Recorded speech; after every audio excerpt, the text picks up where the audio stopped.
안녕하세요. 건강 스토리텔러 정아입니다. 네, 오늘은 조금 중요한 내용을 다뤄보려고 하는데요.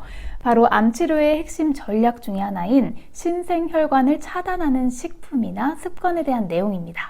의학적으로 입증된 자연요법을 바탕으로 이번 내용을 준비했으니까 방법은 생각보다 그렇게 어렵지 않으니까요. 따라해보시고 좋은 효과를 얻으셨으면 좋겠습니다. 약간은 복잡한 내용일 수 있을 것 같아서 어느 정도 좀 풀어서 이해가 쉽게 설명드리도록 하겠습니다.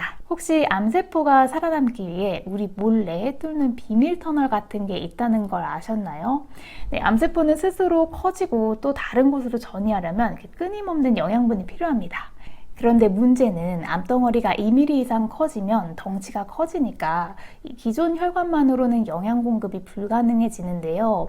이때 암세포는 마치 SOS 신호를 보내는 것처럼 VEGF라고 부르는 혈관 생성 신호탄을 대량으로 쏘아 올립니다. 문제는 여기서 우리 몸은 이 세포를 암세포라고 인지를 하지 못하고 신호를 받으면 주변 정상 혈관들이 새로운 가지를 뻗어서 암덩어리 쪽으로 혈관을 확장시키게 하는데요.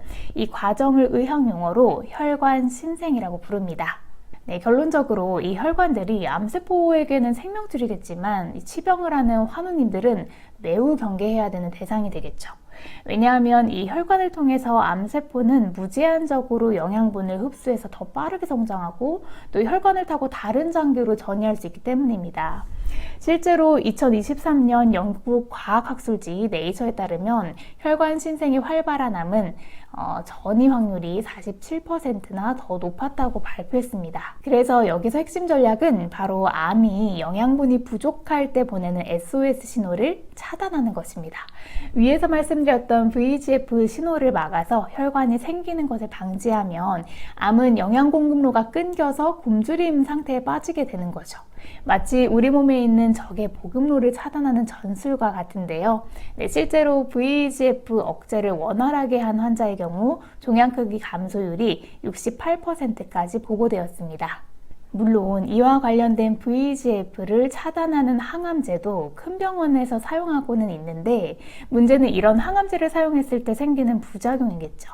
항상 항암제는 사용할 때 수반되는 부작용이 양날의 검처럼 작용한다는 걸 알고 계셨으면 좋겠습니다. 대표적인 부작용이 피부염증, 장염, 또 갑상선 기능 이상, 내분비계 문제, 또 신장 문제, 신경계 부작용 등이 있는데요. 물론 무조건적으로 항암제를 사용하는 것이 잘못되었다 이렇게 말씀드리는 건 아니지만 부작용이 없는 자연요법과 함께 병행 치유를 했을 때 더 큰 시너지 효과를 일으키고 부작용은 좀 낮아지게 되겠죠. 참고로 식물성 MSM 드시는 분들은 이런 신생혈관을 차단해서 암 성장을 억제하는 효과가 있다는 연구 결과가 많이 있으니까 이것도 참고하셔서 꾸준히 드셨으면 좋겠습니다. 그래서 바로 VEGF를 차단할 수 있는 식품이나 요법을 알아보도록 하겠습니다. 첫 번째로 녹차와 레몬의 조합입니다. 녹차에는 풍부한 EGCG라는 성분이 있는데요. 녹차잎에 함유된 폴리페놀의 일종으로 강력한 항산화 작용을 하는 것으로 알려져 있습니다. 그래서 녹차의 EGCG는 VEGF 수용체에 달라붙어서 신호 전달을 방해해서 암이 혈관을 늘려달라는 신호를 억제하는데요. 그런데 안타깝게 또 문제가 좀 있습니다. 바로 EGCG라는 성분이 체내에서 쉽게 분해돼 버리는 단점을 가지고 있다는 건데요. 그래서 여기서 레몬의 비타민C가 핵심입니다. 이 비타민C는 EGCG의 분해를 억제해서 혈중 농도를 3배 이상 유지시켜줍니다. 만약 집에 레몬이 없으면 그 분말형 비타민C 있잖아요. 그걸 따뜻한 녹차에 한 포 풀어서 녹차하고 섭취해도 좋은 방법입니다. 다만 중요한 점은 이 녹차를 80도 정도의 물에 우려내야 EGCG라는 성분이 파괴되지 않는다는 건데요. 이 펄펄 끓는 물에다가 녹차를 우려내는 건 결코 좋은 방법은 아닙니다. 이런 습관은 이렇게 식도에 심한 자극을 줘서 식도암을 유발하기도 하고요. 그리고 추가적으로 또 티백으로 된 제품은 녹으면서 미세 플라스틱이 나올 우려가 있으니까 녹차 잎을 직접 스푼으로 떠서 우려내는 방법을 사용하는 게 가장 이상적인 방법인 것 같습니다.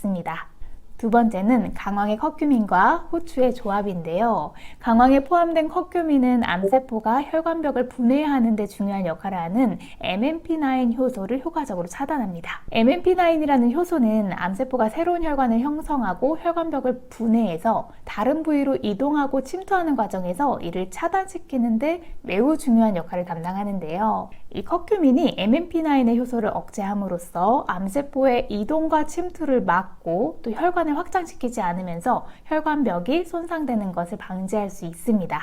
다만 커큐민은 체내에 유입되어도 대사 과정에서 걸러져서 대부분이 이렇게 체외로 배출돼서 흡수율이 1%가량밖에 되지 않는다는 것입니다. 그래서 여기서 필요한 게 바로 후추인데요. 후추의 피페린 성분은 항산화와 세포의 항돌연 변이, 항암 작용으로 잘 알려져 있는 성분입니다. 이 성분이 장 점막의 흡수율을 높여서 커큐민 흡수율을 20배 이상 높이는 것으로 알려져 있기 때문에 강황을 섭취할 때는 후추의 조합이 굉장히 좋다고 할 수 있겠죠. 그래서 보통 강황밥 집에서 많이 만들어 드시잖아요. 그때 밥에 후추를 뿌리기가 조금 어렵다면 국이나 기타 반찬에 후추를 뿌려서 같이 드시는 게 이 커큐민의 흡수율을 높이는 데 좋습니다. 네, 이렇게 해서 추천할 만한 이제 식품도 있는데요. 강황가루 1스푼에 코코넛 오일 1스푼을 이렇게 두유에 타서 잘 섞어서 마시는 겁니다. 사실 예시에서는 우유가 나오긴 했었는데요. 이 우유에는 인슐린 유사성장 인자가 들어가 있어서 여러 논란이 존재하기 때문에 개인적으로는 두유를 추천드립니다. 이렇게 섞어서 추가로 후추 한 꼬집만 넣어주면 흡수율을 훨씬 더 높일 수 있겠죠. 네, 그런데 왜 코코넛 오일 1스푼을 같이 넣으라는 걸까요? 네, 그 이유는 바로 코코넛 오일 또한 커큐민의 흡수율을 높이는 데 도움을 주기 때문입니다. 커큐민은 지방에 잘 녹는 지용성 물질인데 이 지방과 함께 섭취할 때 체내 흡수율이 증가하거든요. 그래서 코코넛 오일은 건강한 지방을 함유하고 있어서 이 장에서 커큐민을 잘 녹여주는 역할을 해서 흡수를 도와줄 뿐만 아니라 이 몸에 좋은 지방산도 공급해줘서 이 커큐민의 효과를 극대화할 수 있습니다. 그래서 강황이 들어간 음식을 먹을 때에는 코코넛 오일로 계란 후라이나 생선을 구워 드셔도 좋겠죠. 발연점도 높은 편이라서 비교적 고온에서 요리할 때도 안정적인 오일입니다. 마지막으로 포도 껍질입니다.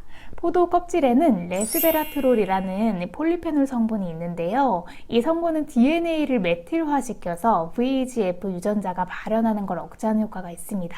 조금 전문적인 내용이라서 어렵게 느껴지실 수 있는데요. 간단히 말씀드리면 이 레스베라트롤이라는 성분은 포도 껍질에 가장 많이 함유되어 있는데 이 성분이 VEGF 유전자에 결합하면 더 이상 신생혈관을 암세포에게 제공하라는 신호를 보내는 VEGF 단백질을 생산하지 못하게 되고 결과적으로 암세포는 혈관 생성을 유도하는 신호를 보내지 못하게 되면서 굶어 죽게 되는 거죠. 포도나 요즘 많이 선호하는 또 샤인머스켓 껍질에도 이 성분이 충분히 들어 있습니다. 그런데 문제는 이 포도 껍질을 어떻게 섭취해야 하나 막막하시죠. 먹고 남은 포도 껍질을 잘 씻어서 말려주시거나 60도 이하 오븐에서 건조시켜 주셔도 좋습니다. 다만 씻으실 때에는 베이킹소다 물에 10분 정도 담근 후에 세척을 하는 게 이 잔여 농약 물질을 좀 제거하는 데 좋겠죠. 그래서 적당히 건조가 되면 믹서기에 갈아서 분말 형태로 만들어서 두유나 요거트에 1스푼 타서 드시거나 샐러드에 발사믹 소스를 뿌려 드실 때 드레싱처럼 이렇게 1스푼 같이 섞어서 드시는 것도 좋습니다. 너무 높은 온도가 아닌 60도 이하에서 건조했을 때 항산화 활성도가 90% 이상 유지되는 걸 확인한 연구 결과가 있기 때문에 건조 분말을 통한 영양분 손실을 걱정하실 필요는 없습니다. 사실 여러 방법이긴 한데요. 이 레드와인 식초에 24시간 정도 재웠다가 샐러드 드레싱으로 사용하는 방법도 있는데 알코올 베이스 식초는 개인적인 생각에서는 아무래도 제외하는 것이 좋을 것 같아서 껍질을 분말로 만들어서 활용하는 것을 알려드렸습니다. 이렇게 오늘은 신생혈관을 차단하는 데 도움이 되는 식품과 방법들에 대해서 좀 알아봤습니다. 녹차와 레몬, 강황과 후추, 그리고 포도 껍질까지 자연에서 얻을 수 있는 다양한 재료들이 암 치료에 큰 도움이 될 수 있다는 사실이 좀 놀랍게 느껴지는데요. 암과의 싸움은 길고 험난하지만 올바른 식습관과 자연요법을 함께 병행함으로써 더 건강하고 행복한 삶을 추구할 수 있습니다. 오늘 소개해드린 방법이 환우님들의 건강에 조금이나마 도움이 되길 바라면서 이번 시간에는 식재료에 대해서 설명드렸다면 다음 시간에는 신생혈관을 차단하는 요법에 대해서 2부로 찾아뵙도록 하겠습니다. 오늘도 시청해주셔서 감사합니다. 항상 건강하세요.